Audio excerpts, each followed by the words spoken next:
Մարդկանց կարիքը իմ կարծիքով ունի նաև Հայաստանի Հանրապետությունը։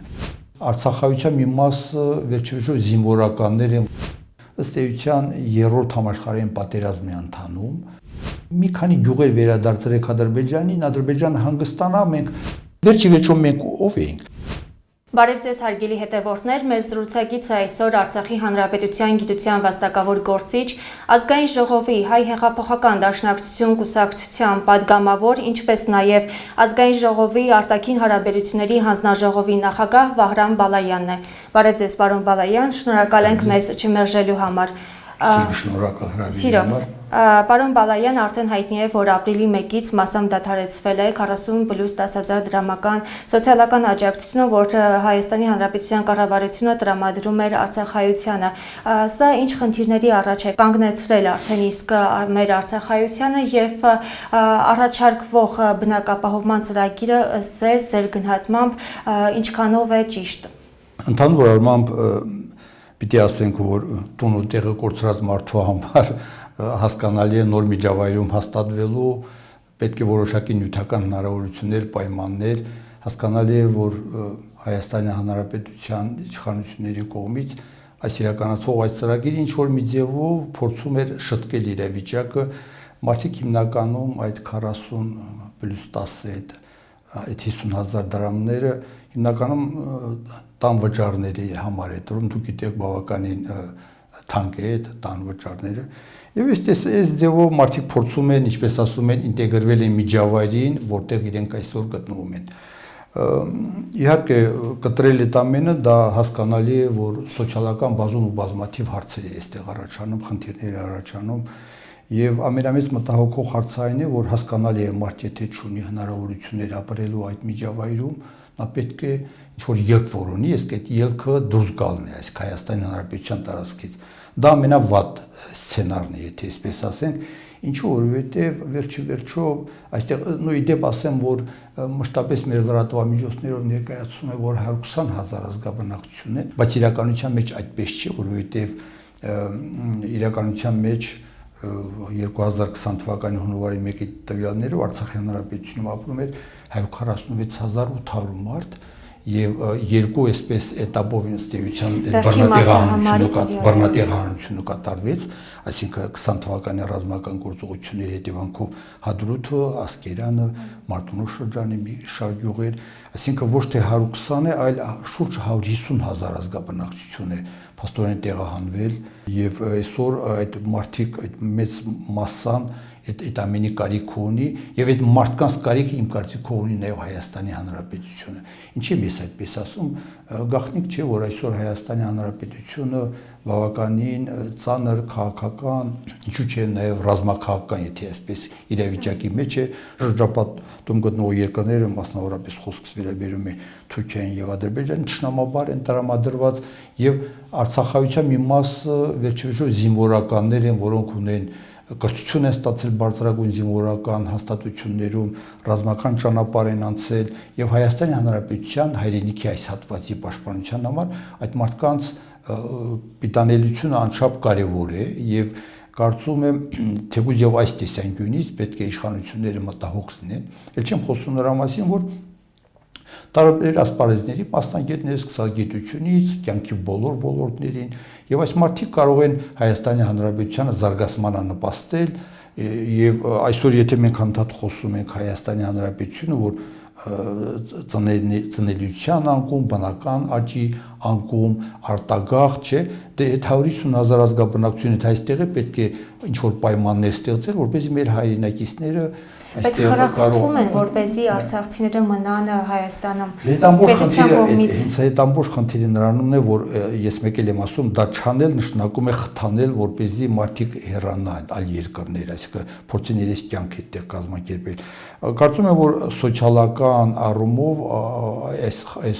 ծրագրի շարունակումը պետք է նաև տրամաբանական ավարտ ունենա։ Խոսքը նրա մասին է, որ վերջիվերջով մարդիկ պետք է բնակարան ունենան, որպեսզի այսինքն բնակարան ունենալու պարագայում մարդիկ անհրաժեշտություն չի լինի, որպեսզի դրամը ստանան։ Հիմա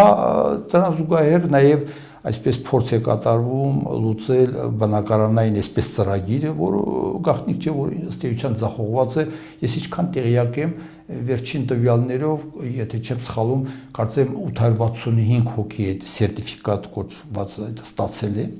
բայց իրացվել է կարծեմ 63 այդպես բան սերտիֆիկատ։ Այսինքն ինչի է դա այդպես ըստ էության ձախողված է այն առումով, որ այդ միջոցները վերջիվերջո թույլ չի տալիս, որպեսզի մարդ կարողանա բնակարան ձեռք բերի։ Ավելին ասեմ, որ ինչպես ասում են մարդիկ, եթե եկամտի աղբյուրներ չունեն, այդ բանկերն էլ են դժվարությամբ վերջիվերջո այդ գումարը տրամադրում, որպեսզի մարդիկ իրացնեն այդ սերտիֆիկատը։ Այսինքն այս տեսանկյունից էլ փաստորեն այս ծրագիրը ձախողված է եւ այն շարժումը, որ սկսվեց եւ այդ շարժման կազմակերպիչները հանրային խորհուրդը որ կա, իշխանություններին որոշակի ծրագրեր են ներկայացնել այս ամենի շտկելու համար, բայց ցավոք սրտի առ այս պահը այդպես որևէ Եվ այստեղ պարոն Բալայան անդրադառնանք նորաստեղծ խորհրդին, ստեղծվեց Արցախցիների իրավունքների պաշտպանության խորհուրդը եւ որը կառավարություն ներկայացրեց 12 կետանոց պահանջագիր, որի հիմնականը ամենաառանցքայինը համարվում է արցախայության հավաքական վերադարձը Արցախ։ Դուք ինչպես եք այս խնդրի լուծումը պատկերացնում, ինչպես է հնարավոր հավաքական վերադարձը դեպի պատմական հայրենիք Արցախ եւ Արցախի ազգային ժողովը ինչ աշխատանքներ է տանում այս ուղղությամբ։ Այո, իսկապես ամենամեծ խնդիրը դա է եւ կարծում եմ Հայաստանի իշխանությունը այստեղ է, որ պետք է շատ ակտիվ աշխատեն։ Իմ կարծիքով եւ ինչու միայն իմ, նաեւ այդ հարցերով զբաղվող մարդկանց մեր էջը փակված չէ, Արցախի էջը փակված չէ։ Իհարկե հասկանալի է տարբեր գործոնների ազդեցության տակ մեզ Ադրբեջանի ցեղասպանական գործողություններով Արցախայությանը բռնատեղահանեց փաստորեն իր պատմական հայրենիքից, բայց գաղտնիք չէ, որ մեր կյանքը այդպես հարափոփող է, անդադ փոխվում է։ Այսինքն քաղաքական զարգացումները, տարածաշրջանային զարգացումներ եւ ըստ էության ես միշտ ասել, հիմա էլ եմ ուզում ասել, որ ըստ էության երրորդ համաշխարհային պատերազմն է ընթանում, այսպես իրեն յուրահատուկ ձևով աշխարհի նոր վերաբաժանում է կատարում, ազդեցության նոր գոտիներ եւ այդ զարգացումների մեջ, եթե մենք խոհեմ լինենք, կարողանանք ճիշտ աշխատել, մեր տեղն ու դերը կարող ենք այսպես ինչպես ասում են ունենալ, այսինքն փորձել հենց հավաքական վերադարձը կազմակերպել, որովհետեւ տարածաշրջանով շատ ու շատ երկրներ են հետաքրքրված եւ իդեպ նաեւ հետեւյալն ասեմ, որ այս մեր շփումները նաեւ դրսի աշխարհի հետ, որը շատ դեպքերում նաեւ ինչպես ասում են մամուլում կամ ասենք տեղեկատվական դաշտում չի ներկայացվում, մարդիկ նաեւ գիտակցում են, որ Արցախի հանրապետության կորուստով ըստ էության ոչ միայն հայ ժողովուրդը տուժեց, այլ նաեւ ամբողջ տարածաշրջանը տուժեց, բալանսը փոխվեց, ուժերի բալանսը փոխվեց, Ադրբեջանը ավելի ագրեսիվ դարձավ, անդադ պահանջներ է ներկայացնում, իդեպ ասեմ ոչ միայն այդ պահանջները Հայաստանի Հանրապետությունից է ներկայացնում, այլ նաև հարևան Իրանի նկատմամբ, ինչպես ասում են, աչք ունի, եւ այս պարագայում, ինչպես ասում են, պատերազմը միշտ էլ այդպես պատրաստ է, այդպես մի փոքր այդպես բան կայց եւ մեծ պատերազմը պատրաստ է, ել չեմ խոսում նրա մասին, որ նաեւ դրսի նաեւ շատ երկրները շահագրգիռ են Ադրբեջանին օգտագործել իրենց շահերը սպասարկելու համար, այսինքն այս պարագայում Արցախայության վերադարձը ոչ միայն պատմական արդարության նորից արձանագրում է, այլ միաժամանակ նաև տարածաշրջանին ինչ-որ միտեղ երկարատև խաղաղություն կբերի, որպեսզի իմ խոսքերս մերկապարանորոշ չհնչի, հենց վերջի 30 տարիների պատմությունը դրա մասին վկայեց, որ գոյություն ուներ Արցախի հանրապետությունը եւ լավ թե վատ այդ բալանսը պահվում էր եւ խաղաղությունը, ինչպես ասում են, պահվում էր։ Եվ պատահական չէ, որ ազգային ժողովը հենց նմանօրինակ մի հանձնաժողով է ձևավորել, եւ պիտի ասեմ, որ այդ աշխատանքի արդյունքում նաեւ Շվեյցարիայի պարլամենտը խորհրդարանի եւ ստորին եւ վերին պալատները այսինքն արդեն ունեք համապատասխանային որոշում կայացրեցին, որ նրանց որոշումը պարտադիր է իշխանությունների համար, որ 1 տարվա ընթացքում համապատասխան կոնֆերանս հրավիրվի Ադրբեջանի եւ Արցախյան կողմերի միջև այս հարցը նորից քննարկվի։ Այսինքն այս տեսանկյունից իսկապես փակված չէ ոչ միայն հենց Շվեյցարիայի խորհրդարանի որոշումը արձանագրելով, ասենք, այլ միաժամանակ նաև եթե դուք ուշադիր հետևում եք տարբեր երկրների առաջնորդները, քաղաքական գործիչներ, թե Միացյալ Նահանգներից, Ֆրանսիայից եւ այլ երկրներից անդադ խոսում են, որ այդ էջը փակված չէ եւ նաեւ միջազգային դատարանի ընդունած որոշումները, որ այս մարդիկ իրավունք ունեն վերադառնալ իրենց տները, ապրելու իրենց հայրենիքում։ Նշեցիք, որ աշխարհը խոսում է, որ Արցախի հարցը դեռ փակ չէ եւ դուք եւս այդպես եք գտնում, Հայաստանում էլ մեծամասնությունը այդպես է գտնում, բայց այսօր պետական մակարդակով մենք տեսնում ենք, որ Նիկոլ Փաշինյանը հայտարարում է, որ այլևս չկա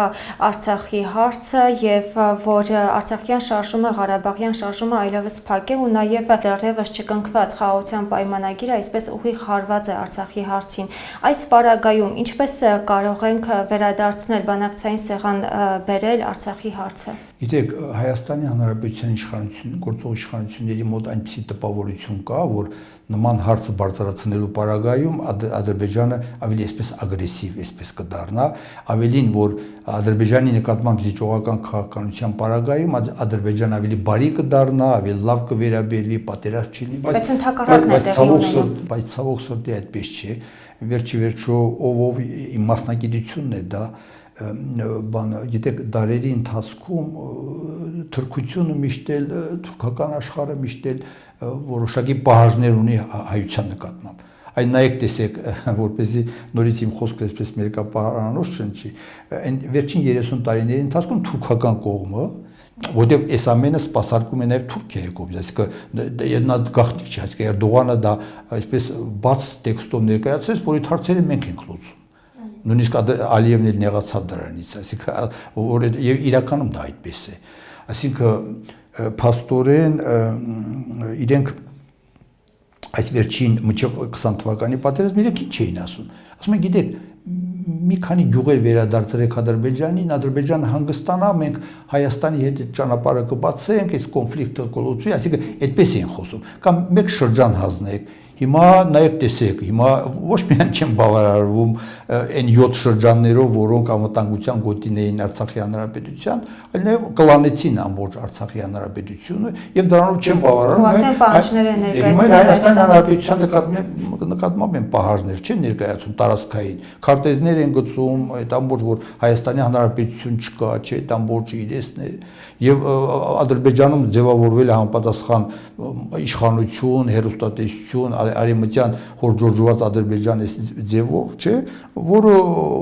պատմական իրականության կեղծում է եւ ակնհայտ տարածքային պահանջներ Հայաստանի Հանրապետության։ Հիմա սրանք ասում են, գիտեք, ձեր սահմանադրությունը փոխեք, որովհետեւ մեր նկատմամբ տարածք, իրենց սահմանադրության մեջ է դա մեն, այսինքն ֆիքսված։ Այդ տարածքային պահանջները իրենք ունեն եւ կարծում եմ հենց Հայաստանի Հանրապետության մեղմ վերաբերմունքը, այսինքն զիջողական վերաբերմունքը Ադրբեջանին ավելի ագրեսիվ է դարձնում, այսինքն որովհետեւ մեկը փոկել է, այսինքն ինչպես ասում են, ախորժակ ուտելուց է բացում եւ ավելին այսպես ինչքան հնարավոր է այսպես կլանել։ Ես կարծում եմ, որ Հայաստանի Հանրապետությունը երկու կարևոր հարց կա, որոնք ըստ էության իմ կարծիքով մեր անվտանգային, այսինքն կատում Հայաստանի Հանրապետության անվտանգային համակարգի կարևոր բաղադրիչներ են։ Դա Արցախյան հիմնահարցն է եւ ցեղասպանության ճանաչումը։ Այսինքն այս երկուսը կարծում եմ, որ պետք է շարունակել ունենալ եւ իդեպ ասեմ, որ սրանք ոչ միայն մեր անվտանգության համակարգի բաղադրիչներ են, այլ միաժամանակ նաեւ մեր ժողովրդին միավորող գաղափարներ են։ Այսինքն որովհետեւ այդ ցավը մեր անկախ նրանից թե մի երկու հոգի դատարկ-մատարկ այս կողմից են կողմից խոսում են, այս բանը հասկանում եք Ղարաբաղի մարդկանց հասցեին ատելության քարոզես մեկը, բայց հասարակության մեծամասնությունը զգում է, որ ինչ է կորցրել, չէ, զգում է, որ Խանացախը այսօրվա Գորիսի հարյուրավոր կիլոմետրներ հեռու էր բանից եւ այսօր ամեն օր այդ մարդկանց տների վրա կարակարակում են։ Այդ մարդիկ հանգիստ ապրում էին իրենց համար, չէ, այսինքն անվտանգության գոտի էր դա ըստ էության Հայաստանի Հանրապետության համար, այդ մեր հայրենիքի հետ հատվածը եւ կորցնելով դրանով փաստորեն այդ կարակը մոտեցավ ըստ էության Հայաստանի Հանրապետության սահմաններին։ Այսօր իցավ մեզ Բաքվում գտնվում են հայ գերիներ եւ այդ թվում նաեւ Արցախի Հանրապետության ռազմաքաղաքական ղեկավարությունը,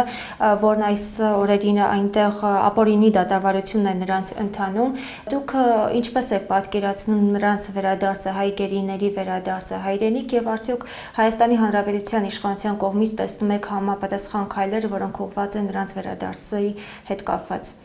Այդ նայեք հենց այդ ամենի շարունակությունն է, որ այդ գերիները նրանք օգտագործում են նորից Հայաստանի Հանրապետության վրա ճնշում գործադրելու համար։ Նույնիսկ Հայաստանի Հանրապետության ղեկավարներն էլ մի քանի անգամ դրա մասին խոսել են, բայց ցավոք սրտի ռեալ քայլեր չի ձեռնարկում, այսինքն նրանց ազատման հետ կապված հարցերի։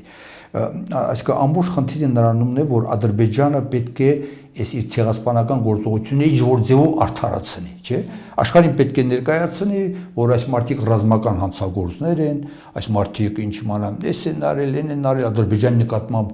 տարածքների նկատմամբ հավակնություններ ունեն, խաթարել են Ադրբեջանի տարածքային ամբողջականությունը, զինված խմբավորումներ են ձևավորել, չէ՞, որ այդ հոդվածները նայում եք, այդ մարդկանց այդ հոդվածներով են դատում, բազմաթիվ այդ հոդվածներով։ Եվ նպատակը մեկն է, այսինքն այդ ամենը բարթել հայկական կողմի վրա։ Միջդեռ իրականությունը մեզ բոլորիս էլ հայտնի է, չէ՞։ Մեզ հայտնի է, որ հենց շարժումը երբ սկսվեց Արցախյան, այսինքն առաջի պատերազմը սկսվեց 91 թվականից պատերազմը սկսվեց, մենք չենք դա նախաձեռնել։ Այսինքն իրենք են չէ այդ նախաձեռնել, այսինքն մենք այդ բոլորը մենք համենայնդեպս մենք ոչ թե լսել ենք, այլ ականատես ենք եղել այդ ամենին։ Այսինքն ժողովուրդը ինչ է պահանջում, ասում էր, ես ուզում եմ իմ հայրենիքում ապրեմ, ազատ իմ հայրենիքում, այս սրանք էլ ասում են, չէ, դուք ստրուկներ եք, մենք ձեզ պետք է ոնց ասում եք, այդպես ապրենք։ Եվ սկսել են, այսինքն Սումգայիթի դեպքեր, Բաքվի դեպքեր, Գանձակի դեպքեր, դրան հաջորդած Հյուսիսային Արցախը ամբողջ տեղահանեցին, բանը ամենաբիրտ ձևով բան զինվորական ուժ օգտագործելով ռազմական ուժ։ Այո, եւ հասան արդեն այդ հենց պատերազմի սկզբնական этаպում, չէ՞, նաեւ Արցախի Հանրապետության մի զգալի մասը նվաճված էր, այսինքն համարյա հասել էին Խաչենագետ փաստորեն։ Այո, այսինքն Գանձասարներ վտանգված արդեն։ Այսինքն, բայց ժողովուրդը իր մեջ ուժ գտավ եւ այստեղ էլ է, այսինքն մեր կարևոր դասերից մեկն է, այսինքն այս հաղթանակը կերտվեց այդ երամիեսնության շնորհիվ Արցախի Հանրապետություն, Հայաստանի Հանրապետություն եւ Սփյուռքի ջանքերով։ Այսինքն եթե մենք միասին ենք, մենք անպարտ, այսինքն դա ես չեմ հավատում դրան, որ մենք խեղճ ենք, մենք չենք կարող, դա այդպես չէ։ Եթե մենք խեղճ լինեինք, այս տարածաշրջանում դարեր հազարամյակներ շարունակ չէին գոյատևի։ Մեր տարեկից ազգերը արդեն վաղուց չկան։ Հուշերներ նույնիսկ չեն էլ հիշում, որ եղել են Ակադը եղել, Շումերը եղել կամ Ասորեստանը եղել, չէ, խեթեր են եղել։ Այսինքն, բայց այս ժողովուրդը ապրել է եւ ապրել իր պայքարի արդյունքում։ Այդպես չէ, որ մենք խեղճ վիճակում ենք, պարզապես պետք է այս ժողովրդին կազմակերպել եւ միասնությունը պահել։ Այ այսօր էլ այդ Ղարաբաղցի հայաստանցի այդ զրույցը, հենց դրա շարունակությունն է։ Այսինքն, մեզ բաժանեն, մեր հարցերը հեշտությամբ լուծեն։ Սա է։ Այսինքն, մենք միասնաբար լինելու պարագայում մեր բոլոր հարցերը մենք վիճակի ենք լուծելու։ Եվ վերջում, պարոն Բալայան, երբ արդեն ունենք այն, ինչ ունենք, որը ճիշտ կլիներ Արցախի հարցը, ժամանակավորապես փրկությունը որը կլիներ, եւ իրատեսականը որն եք համարում, միանալ Մայր Հայաստանին, անկախ ինքնուրույն պետություն դառնալ, թե գուցե եւ Ռուսաստանի Դաշնության կազմում լինել։ Գիտեք, այդ հարցերը անընդհատ վերջին 30 տարիների ընթացքում քննարկման նյութ է եղել։ Եվ քանի որ այդ process-ների մեջ եմ եղել, այսինքն հիմա էլ են այսպես քննադատում, դե ինչի Հայաստանի Հանրապետության իշխանությունները չընդունեցին, որ Արցախը Հայաստանի Հանրապետության մասն է եւ այլն։ Այսինքն դա հաճելի, դա մեր վերջնական ձգտումն է։ Այսինքն լինել մեկ միասնական հայրենիք Հայաստան։ Ի վերջո շարժումը այդ գաղափարներ։ Ես ասեմ, որ 17-րդ դարից սկսած, երբ Արցախում նախաձեռնվեց ազատագրական պայքար, այնտեղ գաղափարը այն չէր, որ Արցախ ազատագրել, այլ միասնական հայրենիք ազատագրել, այսինքն մեր Հայաստան ազատագրել եւ միասնական հայրենիք ունել։ Այս գաղափարն էր տիրում այն ժամանակ Գանձասարի կաթողիկոսների մոտ, Արցախի մելիքների մոտ եւ գործողությունները դրան էր միտված ուղղված։ Հիմա ամբողջ այս շարժումն էլ էր դրան միտված, այսինքն մեկ միասնական, բայց ամբողջ խնդիրը նրանումն է, որ մենք գնացինք այն ճանապարհով միջազգային հանրության կողմից ճանաչված օրենքների իրավունքների շրջանակում մենք փորձեցինք այս հարցը լուծել եւ տվյալ ժամանակաշրջանի խորհրդային միության գործող օրենքների շրջանակում փորձենք լուծել։ Այսինքն վերջի վերջում մենք ով էինք։ Լեռնային Ղարաբաղի ինքնավար մարզը խորհրդային միության մի սուբյեկտ էր այսպես։ Այդ վարչակարգական համակարգում խորհրդային միության մեր տեղն ու դերը ունեին, ինչպես Ադրբեջանը ուներ։ Այսինքն սա կարևոր հանգամանք է, որ մենք պետք է իմանանք, այսինքն հո այնպես չի, որ մի գեղեցիկ օր մենք վեր կացանք, ասացինք մենք մեր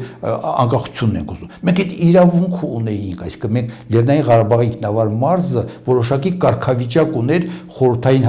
միության մեջ, եւ այնպես չէր, որ ասում ենք Ադրբեջանի կազմում էր, չէ՞։ Մենք քաղաքական ղեկավարման էինք ենթարկում Մոսկվայի կողմից, Կրեմլի կողմից, իսկ տնտեսական Ադրբեջանի, այսինքն այս տեսանկյունից մենք պետք է այս ամենը ճիշտ հաշվի առնենք եւ այդ իրավունքի հիման վրա հենվելով այս ժողովուրդը առաջ կասեց, որ ինքը օգտվում է ազգերի ինքնորոշման իրավունքի այդ սկզբունքից եւ իր անկախությունն է վերականգնում։ Ոչ թե մենք ինչ որ նոր անկախություն ենք ուզում ստեղծել, այդ ուզում ենք պարզապես դա վերականգնենք, որտեղ մենք 17-20 թվականներին ունեինք այդ ամենը։ Այո, շնորհակալ ենք։ Հարգելի հետևորդներ, հիշեցնենք, որ մեր զրուցակիցը Արցախի Հանրապետության գիտության վաստակավոր գործիչ, Ազգային ժողովի Հայ հեղափոխական դաշնակցություն կուսակցության պատգամավոր, Ազգային ժողովի արտաքին հարաբերությունների հանձնաժողովի նախագահ Վահրամ Բալայանն էր։